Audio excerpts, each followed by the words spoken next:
విష్ణు పురాణము. గురువైన పరాశరుడు శిష్యుడైన మైత్రేయుడికి విష్ణు పురాణాన్ని ఇలా వివరిస్తున్నాడు. ఇలా కృష్ణలీలలో చెప్పగా విని మైత్రేయుడు, మహాత్మా, శ్రీకృష్ణుడి బాల్యలీలలో విని పరమానంద భరితుడయ్యాను. ఆ అవతార పురుషుని తరువాతి వృత్తాంతం, అలాగే బలభద్రుని చరిత్ర చెప్పవలసిందని కోరాడు. పరాశరుడు చెప్పాడు.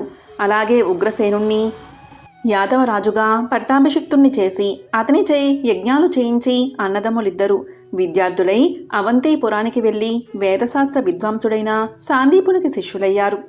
64 విద్యలు 64 దినాలలో నెర్వగా చూసి గురువు అబ్బురపాటుతో చూశాడు. ఈ శిష్యులు, గురుదేవా, మీకు మేము ఏమి చెయ్యాలి, అది గురుదక్షిణగా స్వీకరించండి అని అనగా సాందీపముని ఇలా పలికారు. ఈ సముద్రం పక్కనే ప్రభాసమనే తీర్థం, దానిలో నా కొడుకు చిన్న వయసువాడు పడి మరణించాడు, వాణ్ణి బతికించి తీసుకురండి అన్నాడు. వెంటనే కృష్ణ బలరాములు అస్త్రశస్త్రాలు ధరించి సముద్రం దగ్గరకు వెళ్ళగా సముద్రుడు భయపడి ఘోషించాడు. పంచజనుడు అనే రాక్షసుడు శంఖం రూపుతో ఆ బ్రాహ్మణ బాలుణ్ణి చంపాడు. సముద్రుని ఘోష అర్థం చేసుకుని కృష్ణుడు అన్నను గట్టుపై ఉండమని చెప్పి సముద్రంలో ప్రవేశించి పంచజనుణ్ణి చంపి వాడి శంఖ రూపమైన ఎముక ఘోషించేటట్లు చేశాడు. ఆ నాదం రాక్షసులకు భీకరం, వేల్పులకు ప్రమోదకరం అయింది. తరువాత కృష్ణుడు యమలోకానికి వెళ్ళి తన రాక యముడుకు చెప్పి గురుపుత్రుణ్ణి తీసుకుని వచ్చి గురువుకు అప్పగించాడు. తర్వాత అన్నదమ్ములు గురువుకు నమస్కారం చేసి సెలవు తీసుకుని మధురకు వెళ్ళిపోయారు. అంత జరాసంధునకు కంసవధ తెలిసింది. వాని భార్యలు ఆస్తివాస్తి అనేవారు తన కూతుండ్రే. కృష్ణుని వల్ల వాళ్ళకి వైదవ్యం సహించగలడా? 23 అక్షోహిణుల బలంతో మధుర మీదకు వచ్చాడు. రామకృష్ణులు చాలా తక్కువ సైన్యంతో ఎదిరించవలసి వచ్చింది. తగిన విల్లు, అమ్ములు, ఆయుధాలు లేవు. అంతలో దివి నుంచి అక్షయమైన బాణాల అమ్ముల పొదలు, సారమనే విల్లు, కౌముదకి అనే గద కృష్ణుని ముందు, బలిష్టమైన ముసలం, హలం బలరాముని ముందు పడ్డాయి. వాటిని ధరించి రణరంగానికి వెళ్లారు అన్నదమ్ములు. దారుణంగా రణం సాగించారు. జరాసంధుడు ముందు వెనుక చూడక రణరంగం విడిచి పారిపోయేటట్లు చేశారు. ఇలా జరాసంధుడు 18 మారులు దండెత్తి వచ్చి రామకృష్ణులచే చావు దెబ్బలు తిని పారిపోయి ప్రాణాలు దక్కించుకున్నాడు. ఆ తర్వాత నారదుడు ప్రేరేపించగా కాలయవనుడు అనే ఒక యవన ప్రభువు మధుర మీదకు దండెత్తి రావడం తెలుసుకుని కృష్ణుడు ఆలోచించి ఎవరికీ ప్రవేశశక్యం కానట్టుగా ఒక నగరం కల్పించాలని సంకల్పించాడు. సముద్రంలో 100 యోజనాల వైశాల్యం, ప్రాకారం, అగడ్తలు, చక్కని పూదోటలు, కోనేళ్లు, లెక్కలు మిక్కిలిగా సుందర మందిరాలు కల నగరాన్ని ఏర్పరిచి దానికి ద్వారకా అనే పేరు పెట్టాడు. మధురలో ఉన్న వారందరినీ అక్కడికి పంపించి చతురంగ బలాలతో బలభద్రుడు సంరక్షుడిగా నియమించాడు. కాలయవనుడు గొప్ప సేనతో మధుర మీదకు వచ్చాడు.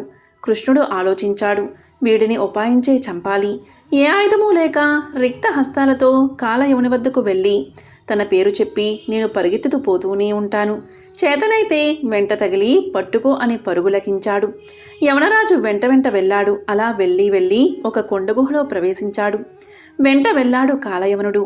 ఆ గుహలో ఒక విశాలమైన వేదిక, దానిపై ముసుగు వేసుకుని పడుకున్నాడు ముచుకుందుడు అనే రాజు. ఆయన కొంతకాలం క్రితం దేవదానవులకు జరిగిన యుద్ధంలో దేవతల పక్షాన ఉండి రాక్షసులను తనుమాడి దేవతల వల్ల 2 వరాలు పొందాడు. అవి ఏంటి అంటే యుద్ధ శ్రమ తీరేటట్లు చాలా కాలం సుఖనిద్ర పొందడం, నిద్రలో ఉండగా వచ్చి బలాత్కారంగా లేపినవారు తన కోపదృష్టిచే వెంటనే చనిపోవడం. అలా నిద్రలో ఉన్న ముచుకుందుని చూసి కాలయవనుడు కృష్ణుడే అనుకుని ఎడమ కాలితో తన్నాడు. ఆ తాపుతో ముచుకుందుడు మేలుకుని కోపించి చూడగా ఆ చూపులోంచి వచ్చిన కోపాగ్ని జ్వాల తగిలి యవనరాజు నిలువుగా కాలి బూడిదై కింద పడ్డాడు. చాటుగా ఉన్న కృష్ణుడు ముచుకుందుని ముందుకు వచ్చాడు. ఎవరు నువ్వు అని రాజు ప్రశ్న. వసుదేవుడు అని యాదవుని కొడుకును, నన్ను కృష్ణుడు అని అంటారు. ఆ మాట విని ముచుకుందుడు చప్పున లేచి కృష్ణుడుకు సాష్టాంగ నమస్కరించి స్తుతించాడు.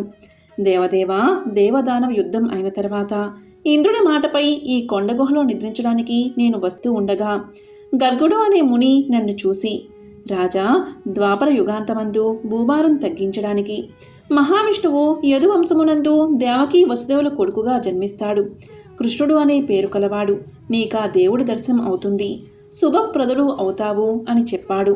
శ్రీకృష్ణ, దయచేశావా? అని పలకగా ముచుకుందుని మాట విని ముకుందుడు ప్రసన్నుడయ్యాడు. రాజా, నా మాట వల్ల దివ్య భోగాలు అనుభవించి మంచి వంశంలో పుట్టి వైభవం పూర్వజన్మ జ్ఞానం కలిగి నీకిష్టమైన లోకంలో ఉండు, తరువాత జన్మాంతముందు మోక్షాన్ని పొందు అని వరాలిచ్చి బయటకు వచ్చి వెళ్ళిపోయాడు. రాజు వెలుపలకు వచ్చి నలువైపులా చూశాడు. స్వల్పంగా ఉన్న జన సమూహాన్ని చూశాడు.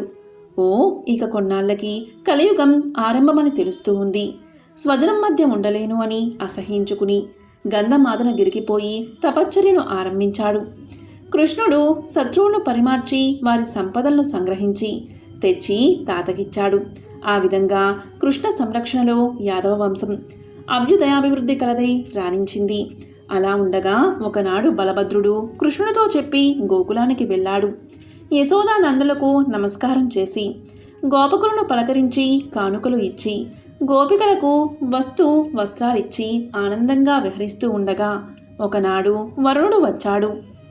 బలరామునకు వివిధ మణిమయ భూషణాలు ఇచ్చి ఇష్టాగోష్ఠి జరిపాడు. కొంతసేపైన తర్వాత బలరాముడు అడిగాడు, ఏమయ్యా, ఒక కాలంలో నీ నుంచి వచ్చిన వారుని సేవిస్తారు కొందరు పెద్దలు, దానివల్ల కలిగే ఫలితమేమిటి అని. వరుణుడు చెప్పాడు, దేవదానవులు అమృతం కోసం పాల సముద్రాన్ని తరుస్తూ ఉండగా అమృతం కన్నా ముందు వచ్చింది అది. రోగాలను పోగొడుతుంది, బలవృద్ధిని కలిగిస్తుంది, ఆనందంగా విహరించేటట్లు చేస్తుంది. దాన్ని సేవిస్తూనే కదా దేవదానవులు పరమానందంగా కాలాన్ని గడుపుతున్నారు. సురను సేవించని వారి బతుకు ఒక బతుక, నువ్వు కూడా నేటి నుంచి సురాపానం చేస్తూ ఉండు అని కొనియాడి వారుని కలసం బృందావనమందున్న ఒక చెట్టు త్వరలో ప్రతిష్ఠించి వెళ్ళిపోయాడు. ఆ మధ్యగంధం ఆ ప్రాంతానికి అభినవ శోభను కూర్చింది. ఒకనాడు బలరాముడు తన వారితో ఆ ప్రాంతమందు తిరగడానికి రాగా ఆ మధ్యగంధం గాలికి ఎగిరి బలరామునికి ఆసక్తిని కలిగించింది. వెంటనే అలా వచ్చిన వైపు వెళ్ళి వేపవృక్షం త్వరలో ఉన్న వారుని కలసం తీసుకున్నాడు. ఇది వరుణుడు ఉంచింది అని భావించాడు. యమునా తీరమందున్న బృందావనంలో గోపికలతో కలిసి సవిలాసంగా మద్యపానం చేశాడు. కొందరు గోపికలు కూడా మద్యపానం చేసి వింత పలుకులతో విలాసాలతో విర్రవీగుతూ ఉన్నట్టు నటించడం ఆరంభించారు. కొంతసేపు వారితో వినోదించి అలసి సొలసి జలక్రీడకు సంకల్పించి మదిరాపాన పత్తుడై వెళ్ళలేక యమునను తనకు దగ్గరగా రమ్మని ఎలుగెత్తి పిలిచాడు. రాలేదు. దానితో కోపగించి, ఓ యమునా, ఇదిగో చూడు, నా చేతితో కానీ దీనితో నీ బతుకు 1000 బారలు వేస్తాను. నా పిలుపు వినిపించలేదా? అంత మదించి ఉన్నావా అని లేచి యమున గట్టుకి వెళ్ళి నాగలిని నీళ్లలో ముంచి లాగాడు. పెద్ద ధ్వని. అది విని వేలుపును పైనుంచి ఆశ్చర్యంగా చూస్తూ నిల్చున్నారు. అంతట యమున పెద్ద పెద్ద పాయలై బృందావనంలో ప్రవేశించింది. బలరాముడు భార్య అయిన రేవతితో గోపికలతో ఆ నీళ్లలో జలక్రీడలు ఆడుతూ ఉండగా వారి ఆటలు సహించలేక యమున నిజరూపంతో ఎదుట నిలిచి బతిమాలింది. సరే, భయపడకు, వెళ్ళు అని జలక్రీడలు ఆపి బృందావనంలో రేవతితో వినోదిస్తూ ఉన్నాడు బలరాముడు. ఇలా వినోదిస్తూ ఉండగా ఒకనాడు వర్ణుడి నల్ల కలువ వన్నె తలపాగా కనకరత్న కుండలాలు నీలాంబరం తెల్లని పొట్టుగొడుగు ఇచ్చి వెళ్ళగా బలరాముడు ఆనందించి వాటిని ఉపయోగిస్తూ 2 మాసాలు గోకులంలో గడిపి కృష్ణ సందర్శనకు హలంతో ద్వారకకు వెళ్ళాడు. ఈ విధంగా గురువైన పరాశరుడు శిష్యుడైన మైత్రేయుడికి విష్ణు పురాణాన్ని ఇలా వివరిస్తున్నాడు. ఓం నమో నారాయణాయ.